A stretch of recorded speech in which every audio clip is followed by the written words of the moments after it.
អនន្តតានិចក្រវាឡានិចឹងអនន្តចក្រវាលគឺថារាប់មិនអស់ទេណាដើរមកជំហានមកចក្រវាលមកជំហានមកចក្រវាលប្រមាណ100ឆ្នាំក៏អត់ផុតដែរប៉ុន្តែពុទ្ធត្រាស់ដឹងតែក្នុងចក្រវាលនេះឯងហើយក្នុងចក្រវាលមួយសិតតែមានមនុស្សណាមានទ្វីប4ណាមនុស្សរស់នៅគ្រប់ទ្វីបព្រះពុទ្ធអង្គបរមគ្រូនៃយើងព្រះអង្គធ្លាប់យាងទៅចក្រវាលដទៃជួបមនុស្សសំដែងធម៌ឲ្យមនុស្សនោះស្ដាប់ទៀត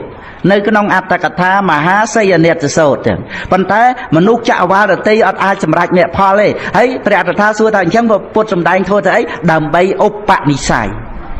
ឧបនិស្ស័យហ្នឹងវាអាចថាមនុស្សនឹងឯងស្លាប់ទៅកម្មទេវលោកអីអីចឹងទៅជាយត់ពីទេវលោកអីចឹងទៅឧបនិស្ស័យធ្លាប់មានជាមួយពុទ្ធវាអាចមកកើតនៅក្នុងចក្រវាលនេះហៅថាមង្គលចក្រវាលនៅក្នុងអត្តកថាគម្ពីរពុទ្ធវង្សសម្ដែងថាមានតែចក្រវាលនេះទេដែលមានពុទ្ធបានត្រាស់ហៅថាមង្គលចក្រវាល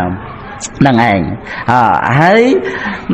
ព្រះពុទ្ធត្រាស់ដឹងតែក្នុងចម្ពោះទ្វីបទៅទៀតនឹងឯងចឹងហើយមិនងាយបានត្រាស់ដឹងទៅទៀតក្រៃលែងណាស់នឹងឯងចឹង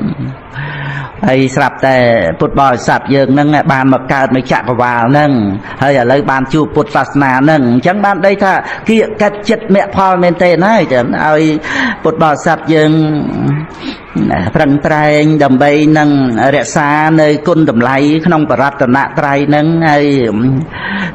ទទួលយកអវាទធัวមកកំណត់ដឹងជីវិតរបស់យើងឲ្យឃើញជានាមរូបហ្នឹងឲ្យច្បាស់ឡើងចឹងទៅដែលយើងរស់នៅសប្តាហ៍ថ្ងៃហ្នឹង